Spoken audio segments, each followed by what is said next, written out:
Muito boa tarde a todos, bem-vindos ao Museu de Lisboa Virtual, neste caso.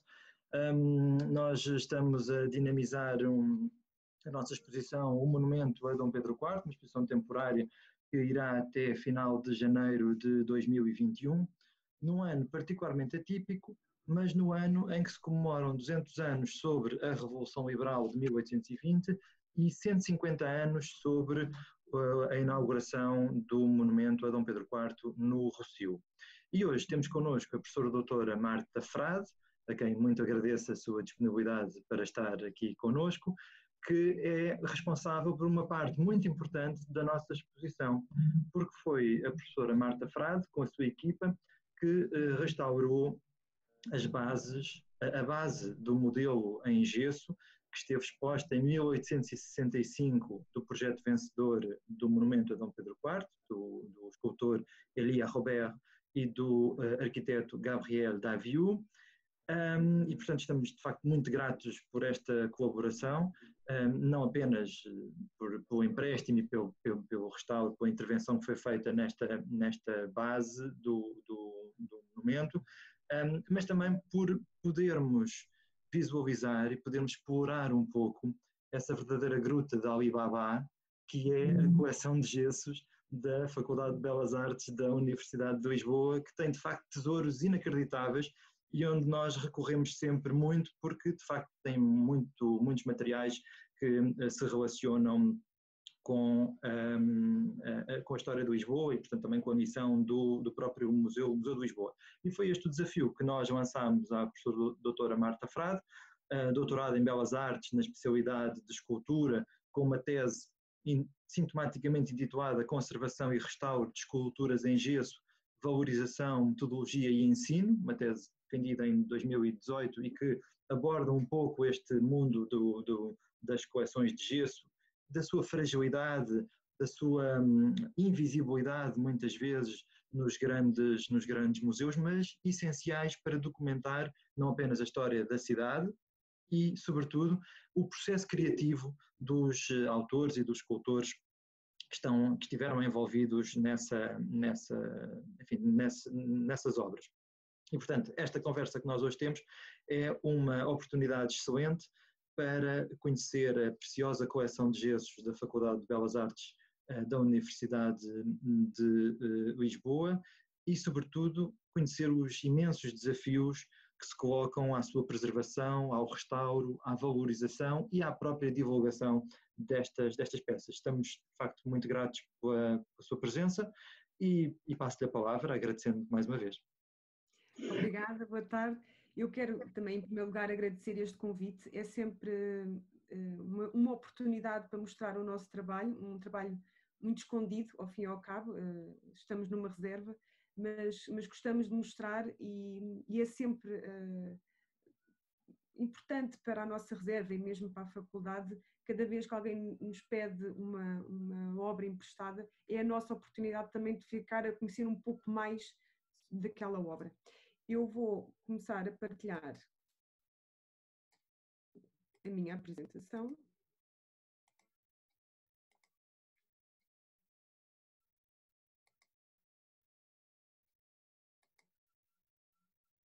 Eu espero que estejam a ver. E, pronto, tal como o Dr. Paulo disse, eu vou falar desta dificuldade e preservar esta gruta com obras tão preciosas que nós temos. Eu digo preciosas porque para mim o gesso é a matéria-prima principal, é natural, pois cada um tem a sua matéria, mas para mim realmente a conservação e o restauro de esculturas em gesso é um grande desafio e vai continuar sempre a ser, porque o gesso é uma matéria muito frágil. E não só, o gesso foi sempre dado como um material de transição num momento escultórico, num momento clássico da escultura, porque ele está sempre situado entre o barro e a pedra e o bronze. Quer dizer, o gesso não era tido como uma obra final, por isso ele não era, nem havia tantos cuidados com o gesso, porque ele era transitório, era uma arte efêmera.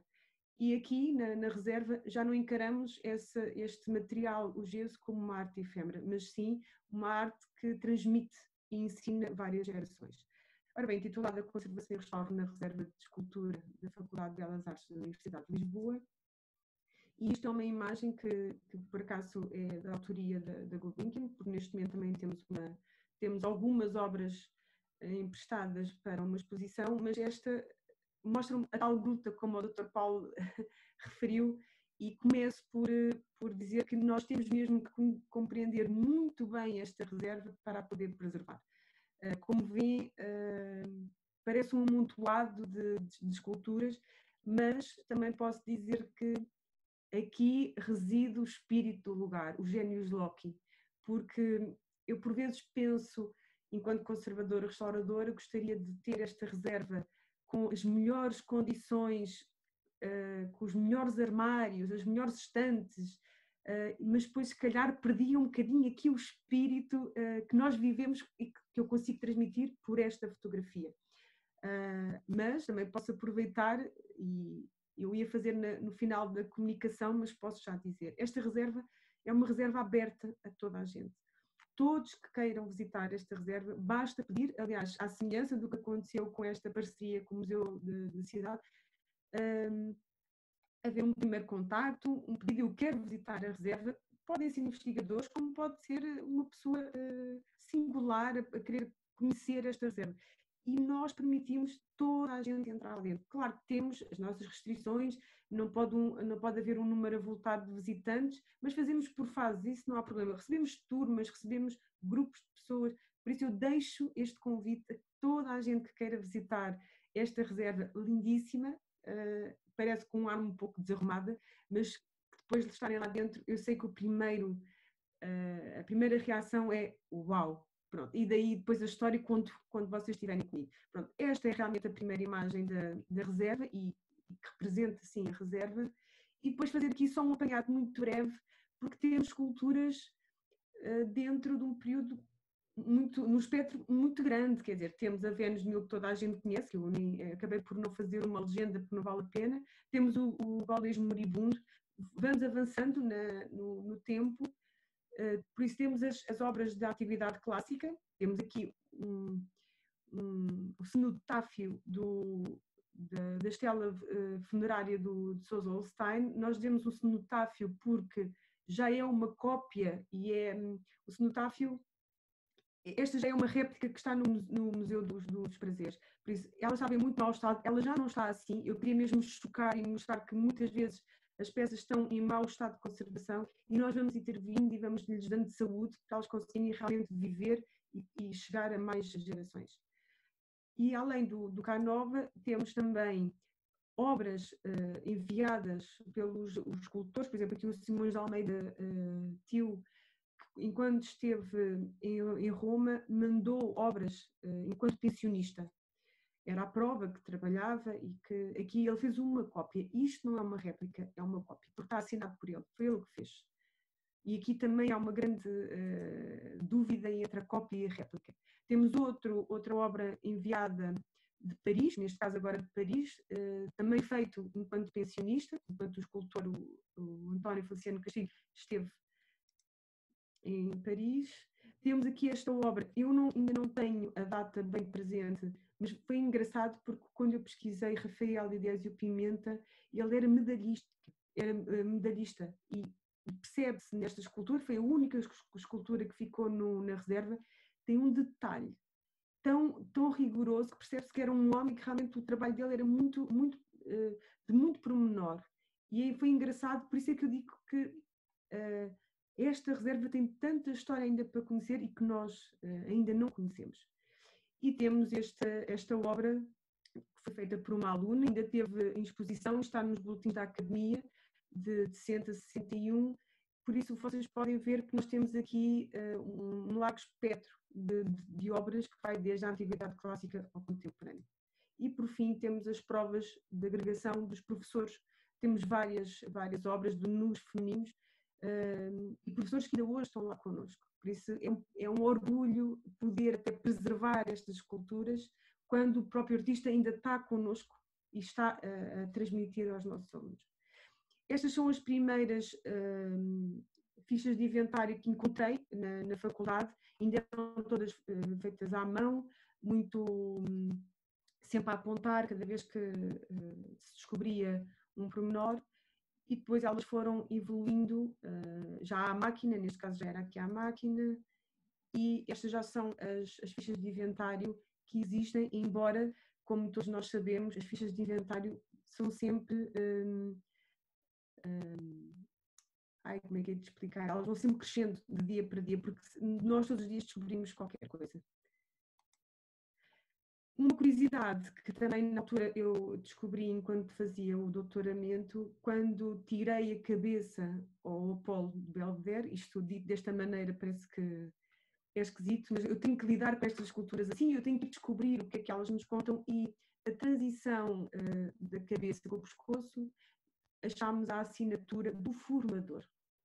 E esta escultura veio de Roma, está datada de 1855, e este registro fotográfico é muito importante, porque nós estudamos sim os escultores, mas também temos que descobrir quem foram os formadores destas esculturas. Esta é uma réplica, mas é engraçado perceber que foi um formador em Roma que ele próprio assinou no sítio que não se via, na zona do pescoço, e ficou gravado a sua assinatura e a sua vida e a sua profissão ao fim e ao cabo, porque é uma profissão muito silenciosa.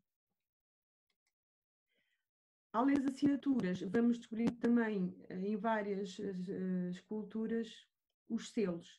Neste caso, e também cruzando informação com o livro do Alexandre Mascarenhas, um investigador exímio nas nossas coleções de gesso em Portugal, e ele realmente mostra vários selos em que, depois cruzando com a nossa, que está mesmo aqui embaixo, ao pé da escultura, conseguimos perceber que era do Museu Nacional de Moulins.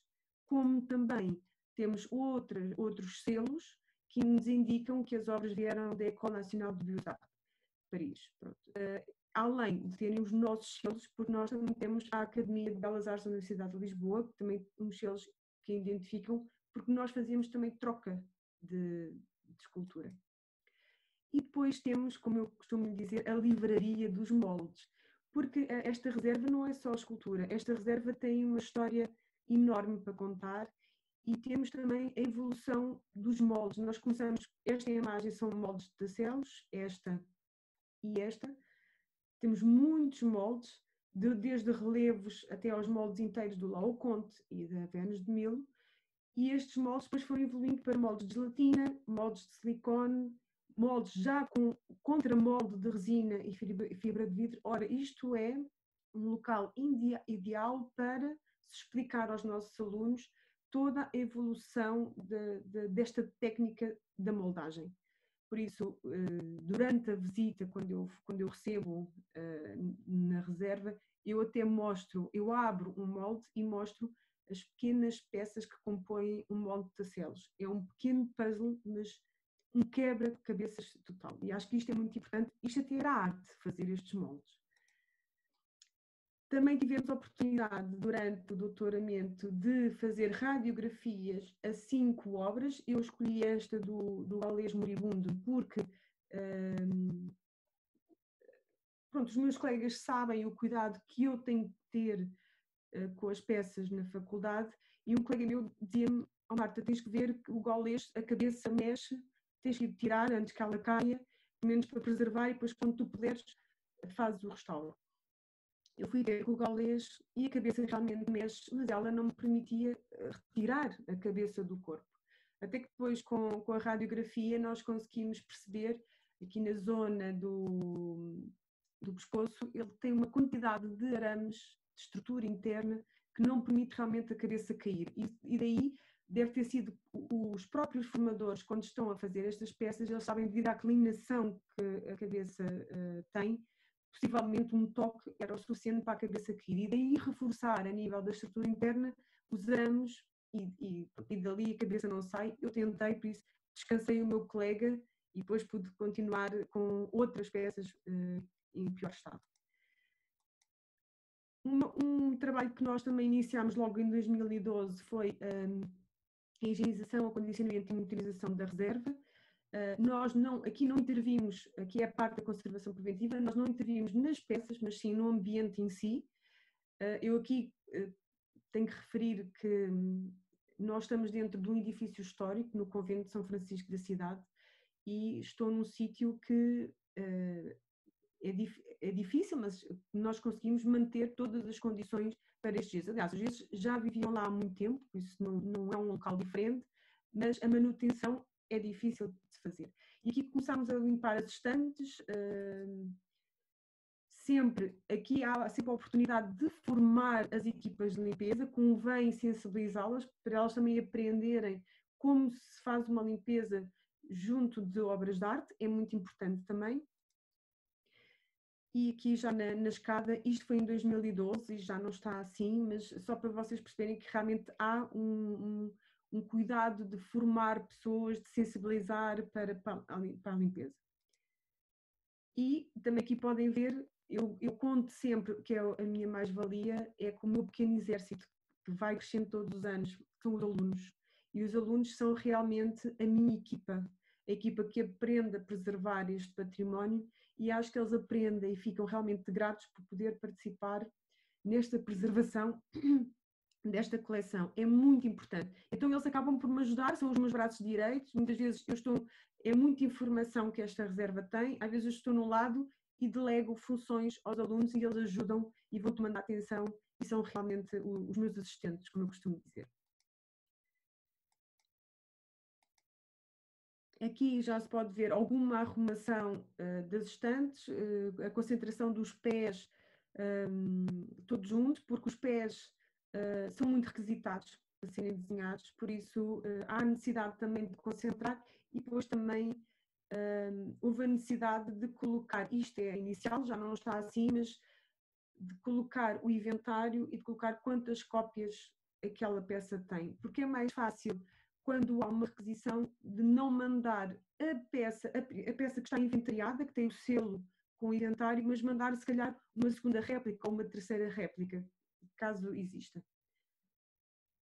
Aqui o cuidado que nós também temos que ter com os extintores, todos os cuidados, temos os detectores de incêndio, temos os extintores, há sempre a revisão, porque mesmo sendo de gesso nós temos estantes de madeiras, e por isso todo o cuidado tem que ser tido em conta, e são as normas para dentro de uma reserva. Aqui é só um exemplo neste caso é a Academia de Brera, em Milão, que devido às selfies, que nós temos este conhecimento, as pessoas mesmo com descuido partiram esta obra, e esta sensibilização também é passada aos alunos na faculdade. Mas como eu também tenho alunos de todas as licenciaturas, praticamente, escultura, ciências de arte e património, pintura, design, e eles próprios acabam por passar essa mensagem aos colegas. Por isso, a sensibilização e a educação do público acabam por se dar. Aqui foi um trabalho iniciado porque o inventário realmente está feito, mas nós não sabíamos onde é que as peças estavam, ou não havia um registro da localização das peças. E aqui começámos com a localização em planta, neste caso este é o corredor que todos podem visitar, que é público, que é o corredor principal da faculdade, onde encontram os frisos do Parthenon. E este trabalho foi feito ao longo de 2 anos, pelos alunos. E aqui também eles acabam por aproveitar e fazer um levantamento de patologias, um levantamento gráfico, e aqui realmente é aquele treinar do olhar do aluno que ele vai procurar assinaturas, marcas, além das patologias, que é o exercício principal. Depois também temos o apoio ao restauro, a faculdade tem o crowdfunding. A escultura que se vê ao centro da sala é a Mademoiselle, de Simões de Almeida Sobrinho, que foi realmente alvo de restauro por participação de mecenas, o que foi gratificante, porque ela realmente é uma escultura grande, mas graças ao mecenas podemos fazer o restauro.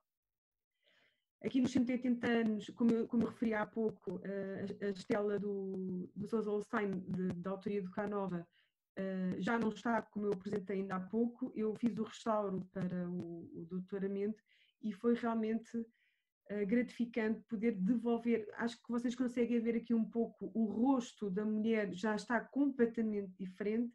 Pronto, isto foi uma fase, vocês conseguem ver as pequenas janelas de limpeza também junto à coluna, mas foi um trabalho que demorou mais de 2 anos, porque um trabalho que leva o seu tempo. O gesso não permite uma grande limpeza úmida, tem que ser uma limpeza com muita paciência, com muita calma, porque a umidade e tudo o que seja uma limpeza química úmida poderá fazer uma degradação a longo prazo e não a curto prazo.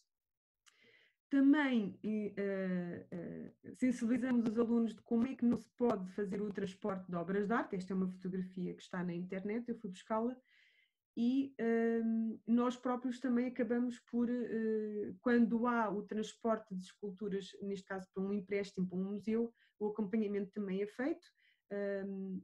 Por vezes somos correia, outras vezes não, o tal correio que acompanha. Aqui um exemplo num vaso que mostra quando o Napoleão levou as esculturas, não iam presas, elas iam completamente neste carro, mas é engraçado que na descrição destes carros diziam que o carro tinha uma suspensão própria para evitar trepidações para o transporte das esculturas. Isto foi um espetáculo para mim, poder chegar a esta conclusão e à documentação existente, porque realmente nós também exigimos isso às carrinhas de transporte, das transportadoras, a tal suspensão hidráulica para evitar os impactos. E neste caso temos 2 esculturas condicionadas para mostrar aos alunos como se poderá fazer um correto acondicionamento para o transporte. Há variedíssimas formas, cada empresa tem a sua maneira de acondicionar, nós só temos que confiar neles também, supervisionar esse acondicionamento, mas eles sabem, porque o gesso é muito frágil, qualquer impacto pode partir. Dentro da faculdade nós temos este cuidado também de fazer circular as peças, por exemplo, de sala para sala, com carrinhos, com rodas, pronto, e aqui consegue-se ver, porque as nossas peças continuam a circular todos os dias. E em 2016 nós tínhamos uma parte da reserva num espaço temporário, porque realmente todos os dias lutamos contra o espaço, mas com a ampliação do espaço na faculdade eu pude resgatar esta parte da coleção, que era mais a parte ornamental, resgatei-a e levei-a para a faculdade. Ora bem, nós tivemos uma ampliação dos espaços contínuos à reserva, o que foi muito bom, ganhámos um espaço enorme. Aqui vê-se já as primeiras obras. Pudemos derrubar uma parede de betão que separava a zona que não era nossa e a reserva. Aqui foi derrubada. Esta parede não era original, claro, e por ser de betão consegue logo perceber que não seria original. E então esta abertura permitiu que o novo espaço ficasse assim, mais arrumado.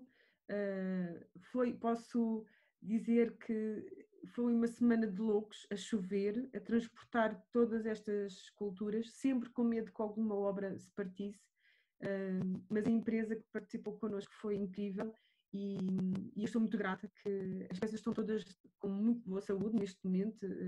A umidade, por vezes, leva-nos a pensar que podemos perder alguma coisa, mas não. Este é mais um espaço já com as obras. Estamos a colocar todas as esculturas sobre superfícies com rodas para também facilitar o seu manuseamento. E aqui também, em 2016, fizemos obras dentro da reserva, à esquerda ou antes, que tivemos que picar as paredes, e depois à direita já a reserva já reabilitada neste corredor. E a tal escada que se via no início da apresentação, onde eu ensinava a equipa a aprender a fazer a limpeza, a higienização, transportámos tudo o que estava aqui acondicionado, arrumado na escada, e quisemos transformar a entrada da reserva como se fosse um pequeno museu. Lá está, esta reserva alberga uma coleção que vive e mantém as suas funções iniciais, uma função didático-pedagógica, funções para circular pela faculdade, ir para as salas de aula, para desenho, escultura, pintura, e é importante, quando nós recebemos as pessoas, explicar como é que esta reserva começou juntamente com a criação da Academia de Belas Artes. Pois é muito importante receber as pessoas e ter uma reserva aberta para poder explicar toda esta história. Lá está o transporte das esculturas, com carrinhas próprias para... Foi muito difícil, porque não podíamos ter uma caixa conservativa, porque eram mais de 700 peças que vinham para a faculdade, por isso o cuidado que houve foi reutilizar sempre as caixas, mas acondicionar, chegar à reserva, arrumar e voltar a ir buscar o restante. Aqui novamente, aí eu que repeti. Pronto, e aqui, enquanto conservadora restauradora, nós acabamos por nos apoiar pelos grandes teóricos, e aqui o Galdegation, mas nós também temos que ir evoluindo ao fim e ao cabo. Mas vou ler, porque realmente nós temos que perceber.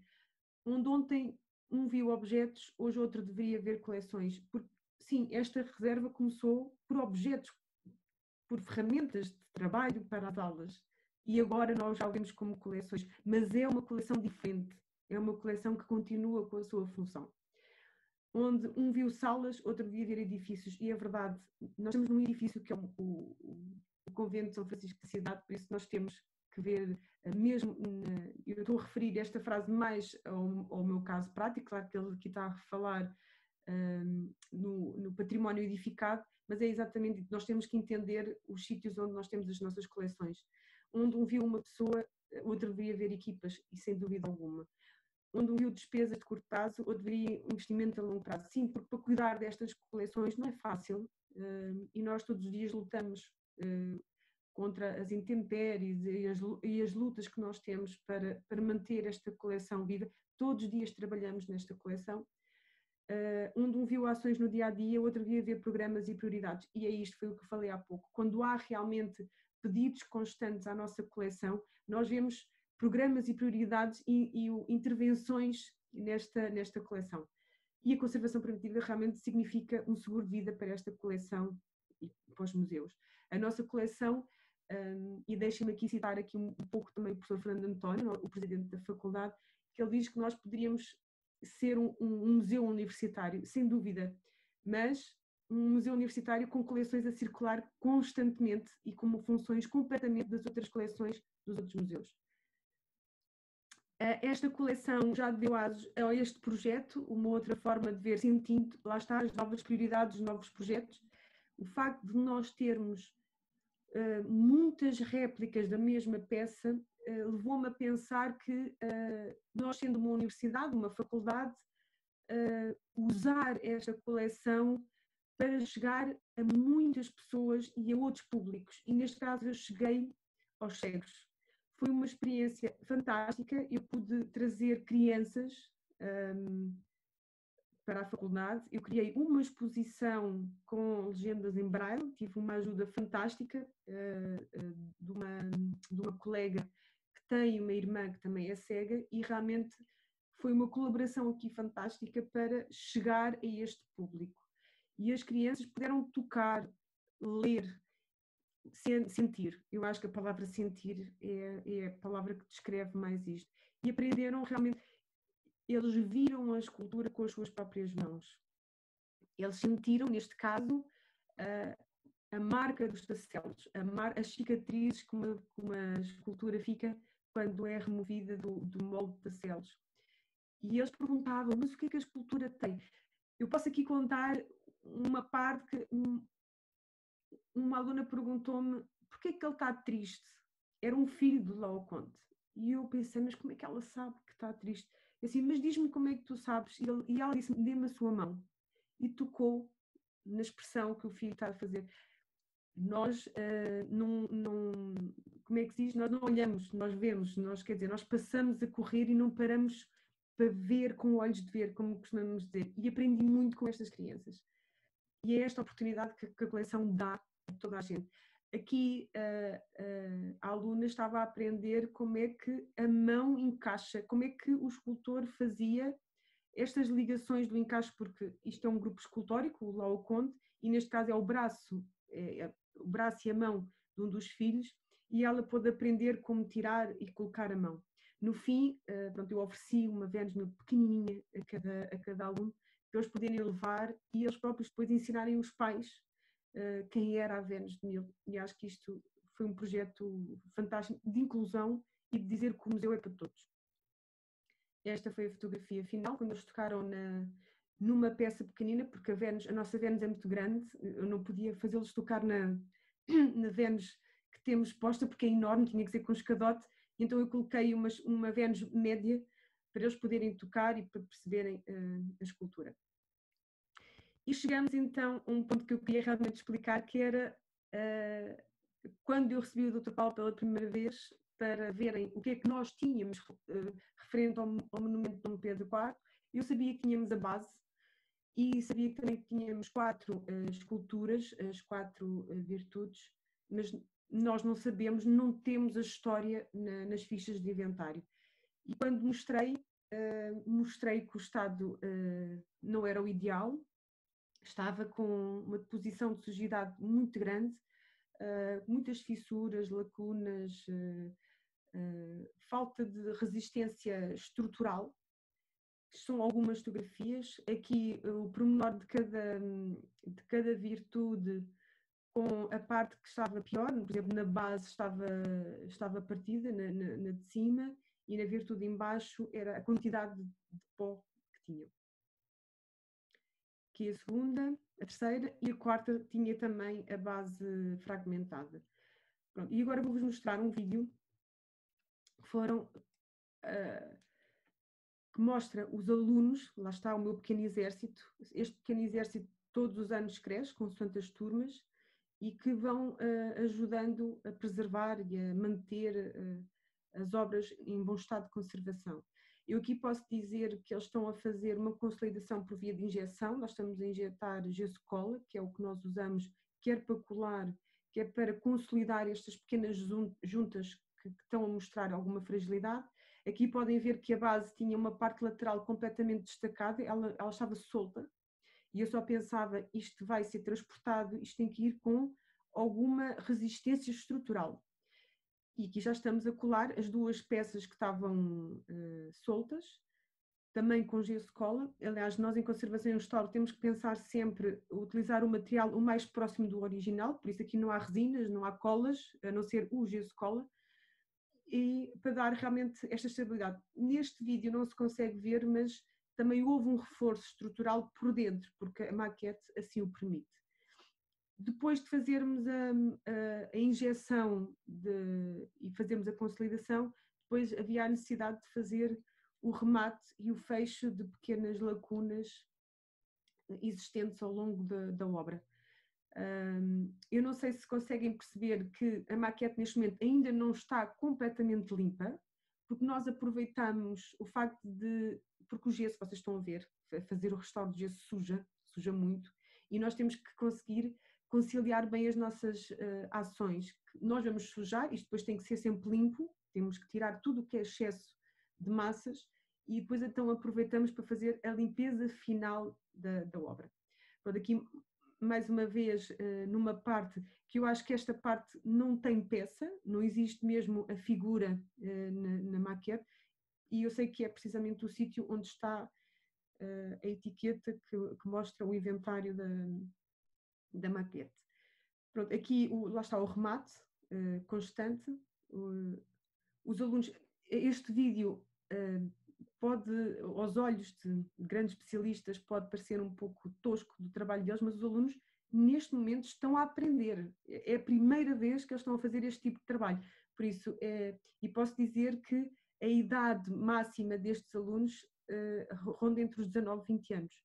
Por isso, para eles é realmente uma oportunidade e um privilégio de poder intervir nestas obras. À medida que nós fomos intervindo, pequenas peças das insígnias iam caindo e eles tinham que voltar a colar, embora faltam muitas, não temos todas, faltam muitas peças, mas as que tinham e que iam caindo, eles iam guardando e iam colocando novamente no seu lugar. E lá está, novamente, umedecendo sempre as 2 partes a colar, em contacto, porque não podemos colar com o gesso cola numa superfície que esteja seca, senão vai cair e vai se destacar novamente. Aqui vê-se a rematar as zonas de união, as zonas de entrada, porque também são zonas que permitem entrada de sujidade e e acaba por ajudar a entrada de agentes de degradação.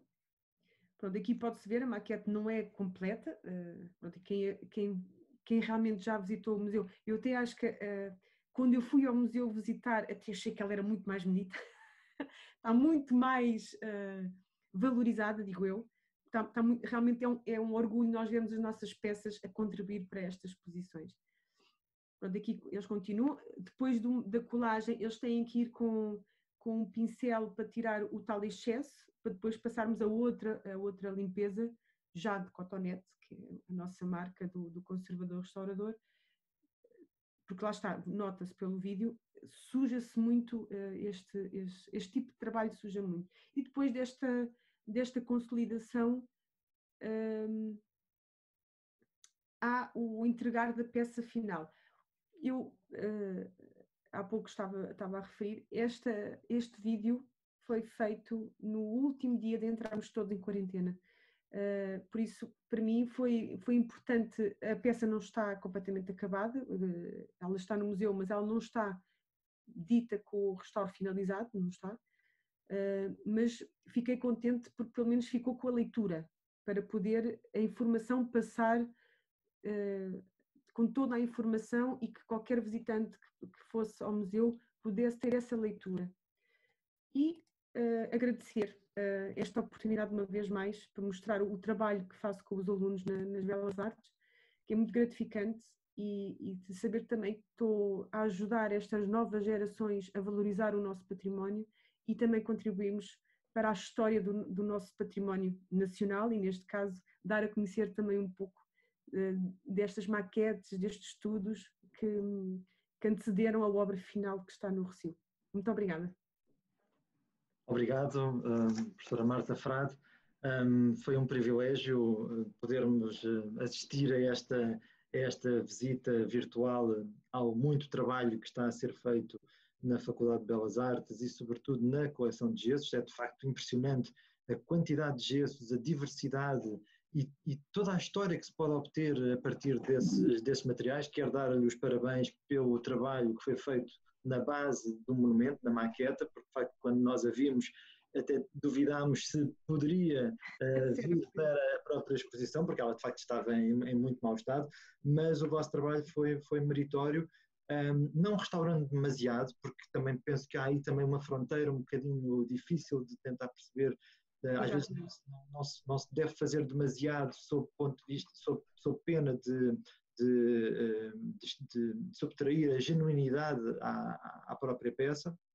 E eu penso que o vosso trabalho foi na medida certa e, aliás, a peça é de facto um dos expoentes máximos desta exposição, que devia ter inaugurado no dia 29 de abril de 2020, mas de facto nós estávamos em confinamento e depois só abrimos em julho, enfim, já não fizemos inauguração nem nada disso, portanto é uma abertura apenas dessa exposição, e ainda está patente, portanto todas as pessoas que quiserem vir ao museu poderão visitar esta exposição num horário mais reduzido, mas mantemos as portas abertas.